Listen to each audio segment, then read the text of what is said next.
In 2001, Lauren's mom was murdered inside her home. With Lauren when this stuff happened to her mom? No, we had broken up a couple years before. Now, 20 years later, her boyfriend became the prime suspect. We investigate homicides and rapes. He was pulled off the street and dropped straight into an interrogation room.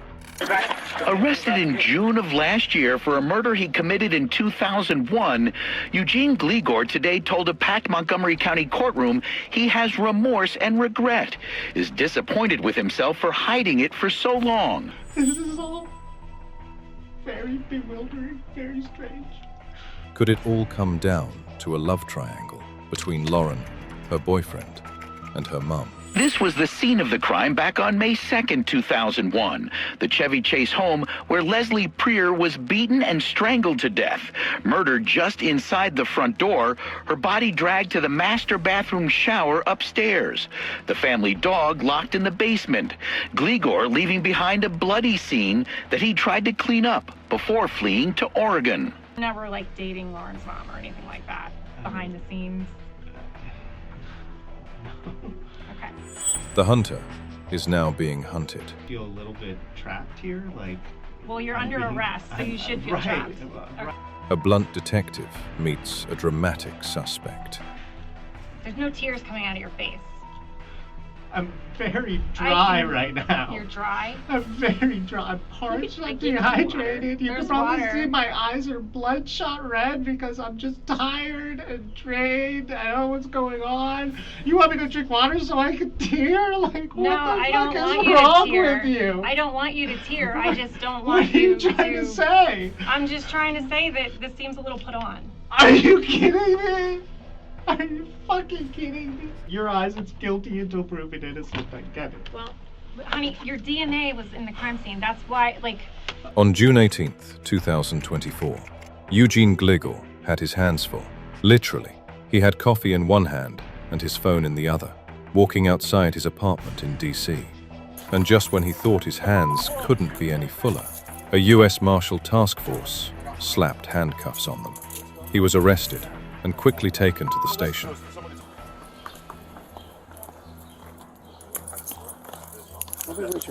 Can you let my girlfriend know that? Yeah. We will. Can you tell me what this is about? Yeah, you have a warrant. For what? I don't know. Is there anything recently? No. I'm hot. You got a warrant, my boss is going to tell you everything about it, okay? That's all. Okay. He'll give you a copy of it, Okay. and we'll figure out what we're going to do if the magistrate wants to keep you or let you go. Okay. So my boss will come here and tell you what the warrant's. You have a seat right there. You can take the cuffs off and just change his ankle. Yep. You understand? Yeah. Eugene then asked for water, not realizing that it was that same need for a drink that had put him here in the first place. Is there any way I can get some water? Yeah, I'll ask around. This isn't my home station, so I don't know. What do you want, my some way water? around. Yeah, some I'll water. get you some water. Go ahead and have a seat. Okay, thank you. You're welcome. The ankle cuffs were put on, a clear sign this wasn't just a casual talk.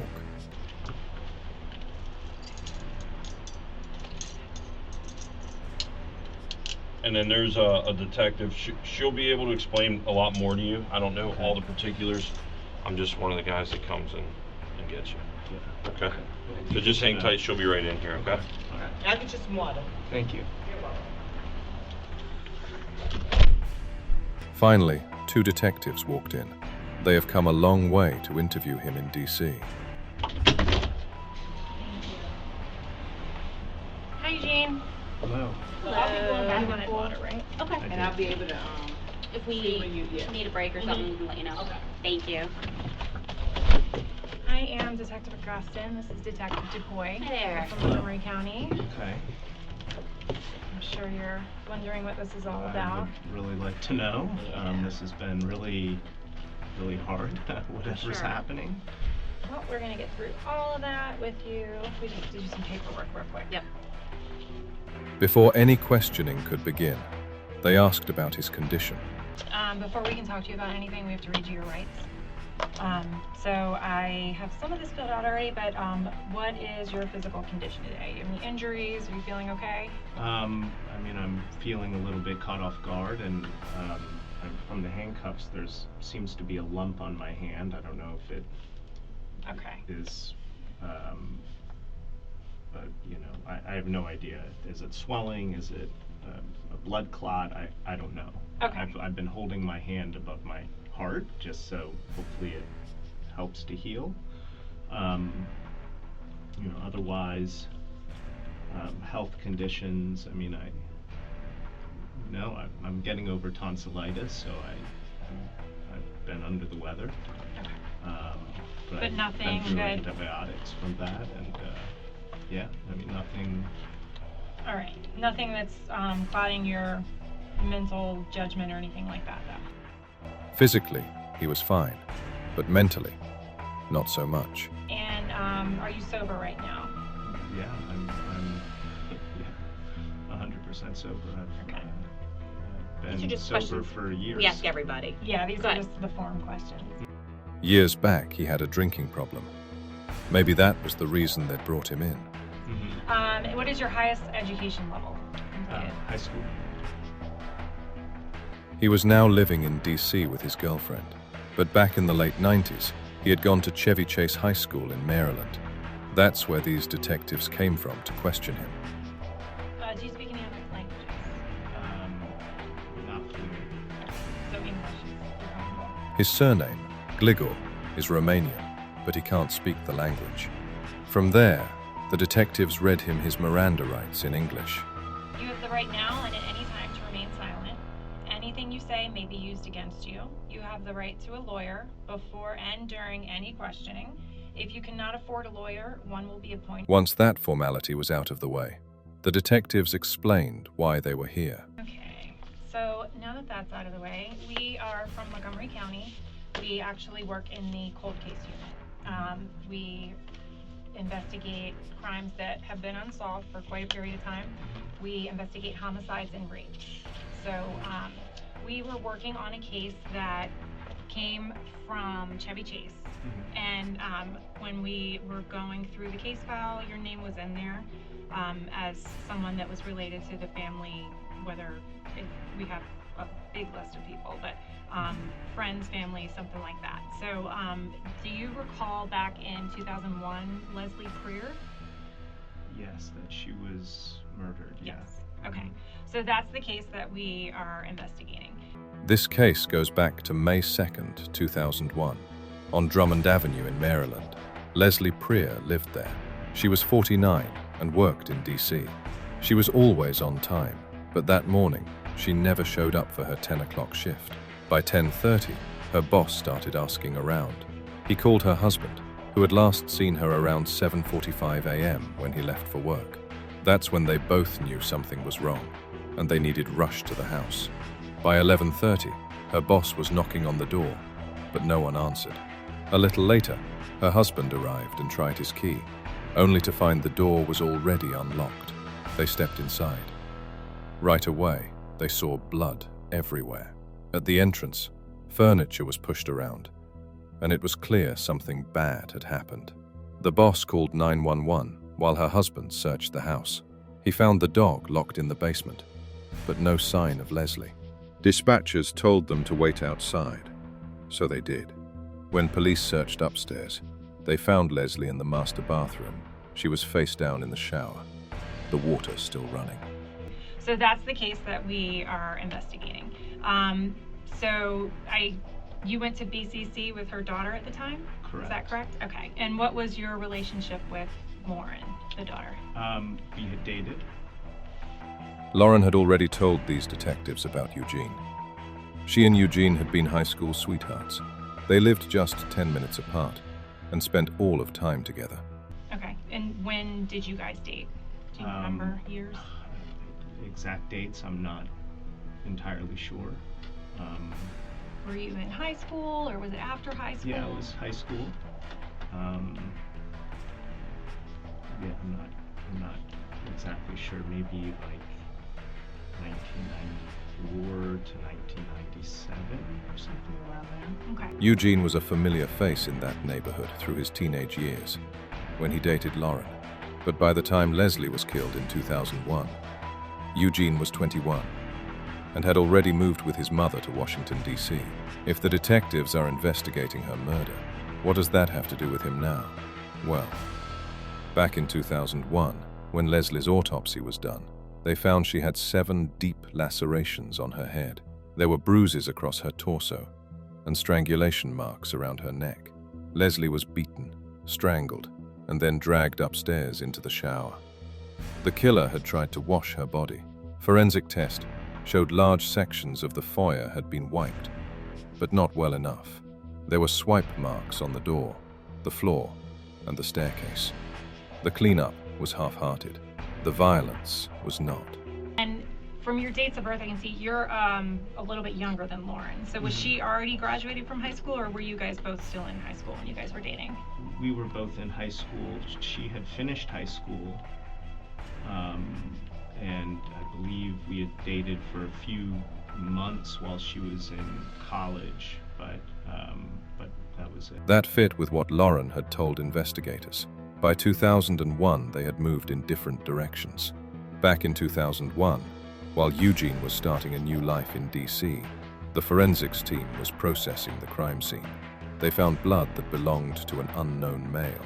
They found male blood near the dining room window, another in the kitchen doorway, and a streak across the back door. The killer was bleeding. Leslie had fought hard. Forensics also found the same unknown DNA beneath her fingernails. Is that why Eugene is here now? Was it his DNA? But Eugene and Lauren loved each other. They were meant for one another, but their relationship didn't last. They split when they went to different universities. That happened years before Leslie was murdered. They both moved on to other partners.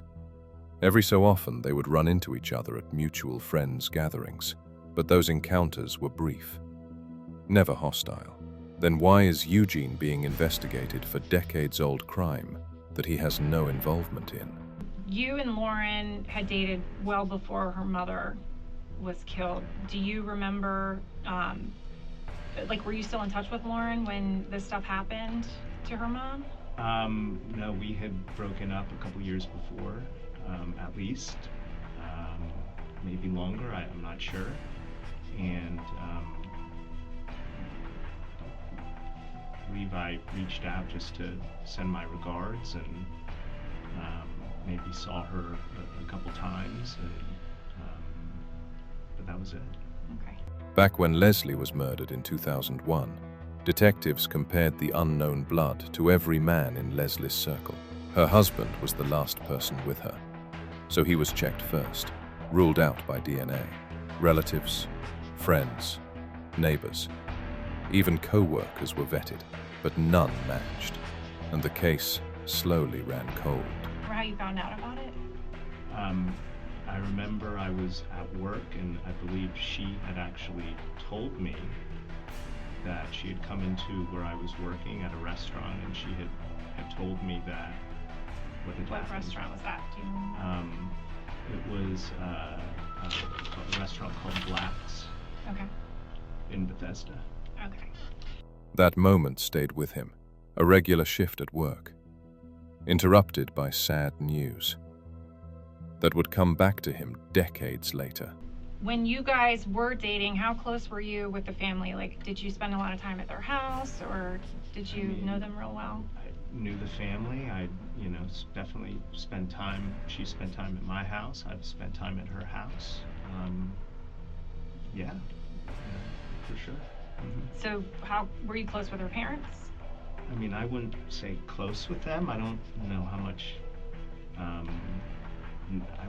don't know if close would be the right word, but they were friendly with me and nice to me, so, yeah, I mean. Okay. That lined up with what detectives already knew. Leslie had welcomed him during his time with her daughter, but her husband had never fully trusted Eugene, and his suspicion was right. Eugene had a record, a weapons possession charge, a DUI, suspicions of thefts in the area. even rumors of an assault near his high school. Lauren defended him back then, insisting he wasn't dangerous. Still, to her father, there had always been something off. And when you were younger, did you ever get in any trouble with the police or anything? Not particularly, no. Not that I can recall. He wasn't fooling anyone. The detectives already knew his record, so when he tried to deny it, it only stood out more as a red flag. Or did you guys spend more time at your house, or what did you guys do when you... I mean, it was a mix. My house, her house, being out. I mean, we're young and teenagers, so there was, going out and... Okay. That detail wasn't just small talk. It placed him squarely within striking distance of Leslie's home. When the police found no match for the DNA, the case went cold. But over the years, technology moved forward. By 2018, a new tool in forensic science changed everything. It used DNA from crime scenes to trace suspects through distant relatives. That method has already solved hundreds of cold cases. Can it find out who killed Leslie Prier? When you found out about Lauren's mom, do you remember who you were dating at the time, or were you dating anybody? I don't recall who I was dating at the time, but I'm not 100% certain. Okay. I mean, I've been dating, but I'm not sure. Okay, and so you were working at a bar. What else was going on in your life at that time? I can't recall. I mean, were you working, or were you in school, 23 years college, ago. or? I worked. I think I was taking classes in college at the time. Where did you go to college? Montgomery College. Okay. In the Rockville or Tacoma Park? But I took classes at both. Okay. Yeah. So Eugene went on with his life. He was never interviewed. His DNA was never collected. He went to college, got a degree, and built a life in DC. But then came September 2022. That's when the cold case unit handed over the unknown DNA to Othram Labs. And they found something, a shared genetic marker that pointed not to Eugene, but to someone in Romania, a distant relative of the killer, who had uploaded their DNA to a commercial ancestry database in search of family history. That cracked the case wide open. For 2 painstaking years, detectives built a family tree, ruling people in and out, until they reached Eugene Gligor. How well did you know Lauren's mom? Like, was there ever any kind of a weird relationship between you two after Lauren? No. Okay. I mean, I wasn't in touch, so I don't... Okay. So you were never, like, dating Lauren's mom or anything like that, behind the scenes? No. Okay. I wasn't ever in touch, Okay. At first glance, his story fit the file. He had been Lauren's boyfriend years earlier, but had drifted away before the murder. There seemed no clear reason he would resurface in Leslie's life, yet his DNA was found in her home. The reason that we wanted to talk to you is because a lot of the people whose names are in the case file, they've been interviewed throughout the years, and they've been asked to give DNA samples to compare to DNA from the crime scene. And pretty much everybody that's in the list has been talked to, has been eliminated as a suspect. Your name was actually in the file, but they never reached out to you or never spoke to you for some reason.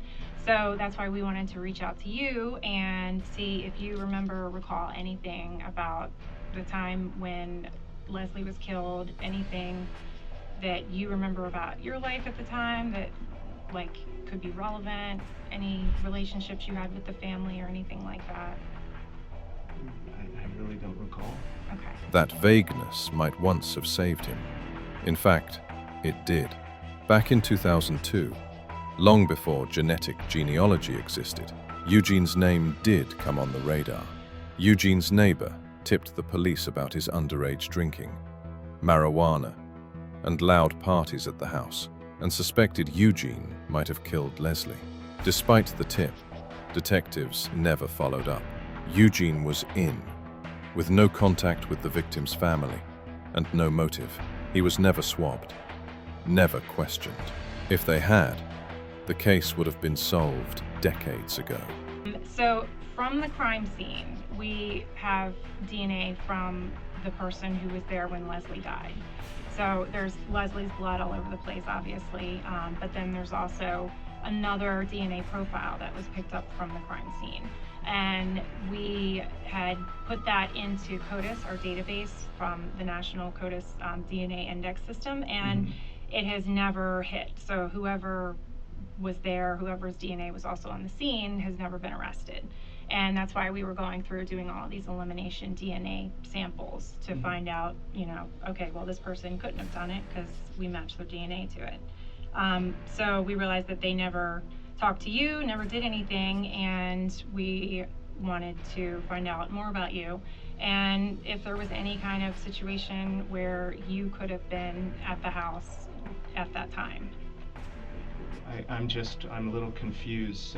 To find out more and talk to me, why not just call me and ask me to come in and talk to me versus have marshals come and arrest me and bring me in? I'm just confused as to why that's the case. Well, because we needed to talk to you in a controlled environment, and because there's a little bit more to it than what we've told you so far. Could you tell me? Well, we're getting there. I'm trying to give you an opportunity to be a little bit forthcoming before we... I mean, I feel a little bit trapped here, like... Well, you're under arrest, so you should feel trapped. Right, and so I think, you know, I mean, probably asking for a lawyer is my best course of action at this point. Okay. Instead of doing any more discussing or talking about it, it just doesn't seem...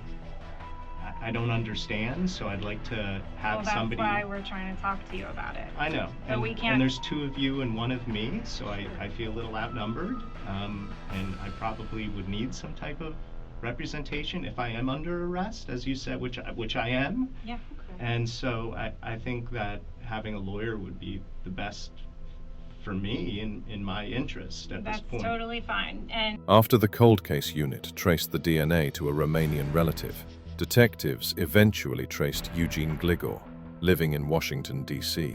But before they could arrest him, they still needed the one thing that mattered most, his DNA.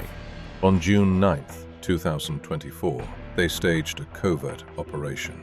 Eugene landed at Dulles International Airport after a trip to Europe. Undercover agents directed him to a secondary screening room at the airport. They made him wait alone in the room, with a row of plastic water bottles placed neatly on a table. The tactic worked, and he grabbed one, took a sip, and discarded it into the trash. Agents immediately collected the bottle and rushed it to the lab. The results were irrefutable. It was a match. It was Eugene Gligor all along. we don't have to ask you any more questions, but we are going to just tell you some stuff. Okay? So from the crime scene, the DNA that was taken, we actually have a sample of your DNA, and it was compared to the crime scene DNA, and it matched. So we know that you were there at the time when Leslie died. But I never gave a sample of DNA. That's correct. We obtained a sample from a discarded water bottle that you drank out of.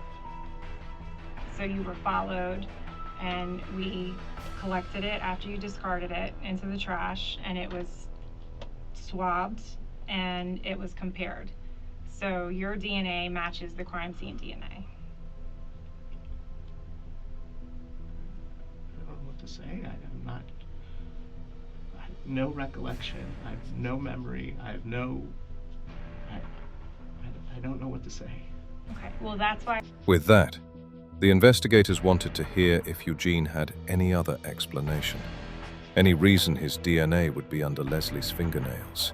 You know, we wanted to try to see if there was another angle or another side to this story, and I mean, you know, we know why that. would my DNA be there? That's what we're trying to figure out. So I don't know.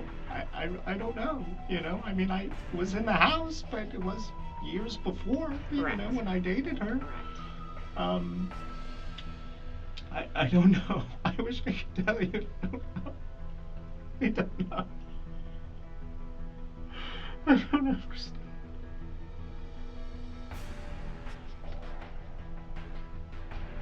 This is all very bewildering, very strange.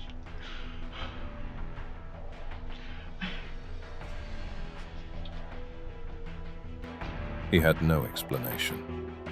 The walls were closing in, and all he could offer was the same tired mix of denial, confusion, and outright lost memory. Eugene finally asked if the detectives could tell him more. Is there more? Like, you're gonna tell me? I mean, we've told you plenty. We can't continue to ask you questions. If you want to keep talking, we can. But if you want to stop, you have to let us know for sure. Yeah. We can tell you more about, what we think happened. I don't. I mean, what you think happened? I don't know. I can't verify. I don't know. I don't recall. I don't have any memory. I didn't do anything that you're talking about, so I don't know. And I don't feel like I can. I don't know how to answer and go into. I don't want to incriminate myself with questions. You guys are professionals. I'm not. I don't know. I really do think I need an attorney. I need to use the phone and I need to call someone and I need legal representation before I respond to anything else. Okay, that's fine. We're not going to ask you any more questions. But then the detective noticed something strange. There's no tears coming out of your face. I'm very dry right now. You're dry? I'm very dry. I'm parched. I'm dehydrated. You can probably see my eyes are bloodshot red because I'm just tired and drained. I don't know what's going on. You want me to drink water so I can tear? Like, what the fuck is wrong with you? I don't want you to tear. I just don't What want are you you to. trying to say? I'm just trying to say that this seems a little put on. Are you kidding me? Are you fucking kidding me? No. Oh my God, you're so full of it. You're after. This is the police. This is, yes, like it makes sense. It's in your eyes, it's guilty until proven innocent. I get it. Well, honey, your DNA was in the crime scene. That's why, there's a reason. There's due process, right? Sure, due process. So you're saying I'm guilty before I've even been put into a court of law? I'm saying that there's probable cause to believe that you were there when I think she what you were died. saying was the contrary to that. So okay, but I don't remember. Back in his teens, Eugene had been tied to a string of burglaries. Is that how Leslie died? Another break-in. Eugene knew the house, knew where valuables were kept. What he didn't expect was to run into Leslie. He didn't end up taking anything. Instead, put his energy to cover his tracks. Figure out as how your blood was at the scene that day. If there's an alternate explanation, that's why we wanted to talk to you today, okay? So I feel like you just need to take a breath for a second, okay? That's what we're trying to figure out. Why is your blood there? Could it have been, an interrupted burglary? Did something happen where you didn't expect anybody to be home? I have no idea. I don't remember. I don't recall. Again, you're asking me questions that I don't know. I'm not and asking I you a asked question. you did. You just asked me a question. And I asked for legal representation, and you guys are very smug looking at me like I've done something, and of course it's innocent until proven guilty, right? Sure. Am I wrong or am I right? You are entitled to your due process, absolutely. This is insane. This is insane. I really don't know what else to say other than please allow me to.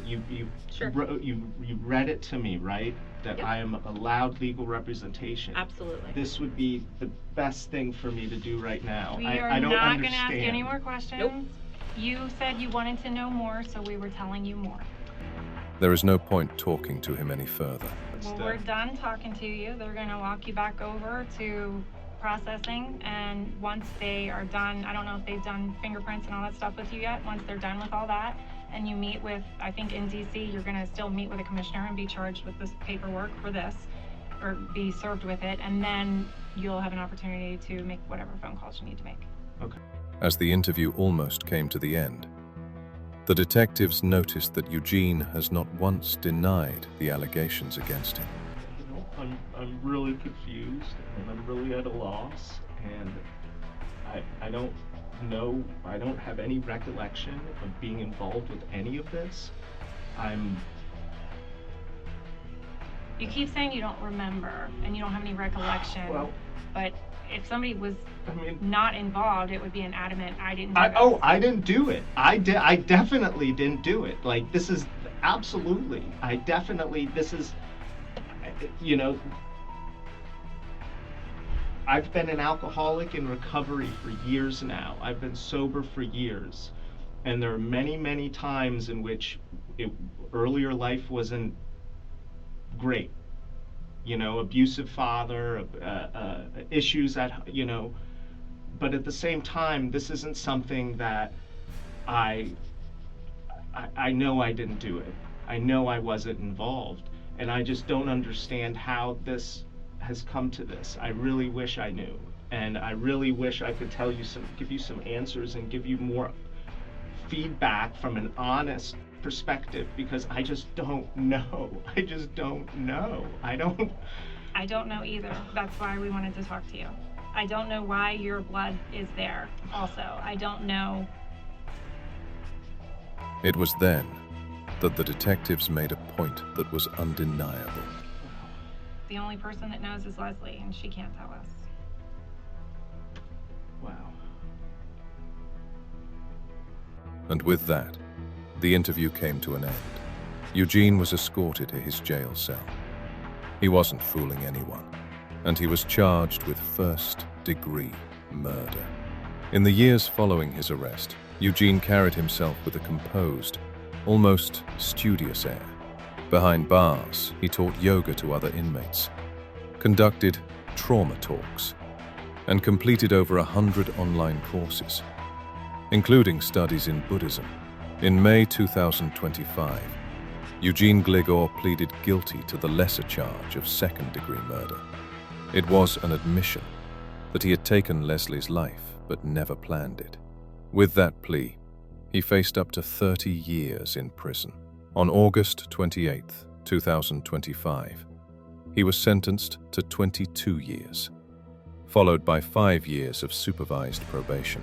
Before handing down the sentence, the judge asked him the question everyone had wondered for more than 2 decades. Why had this happened? Eugene had no answer.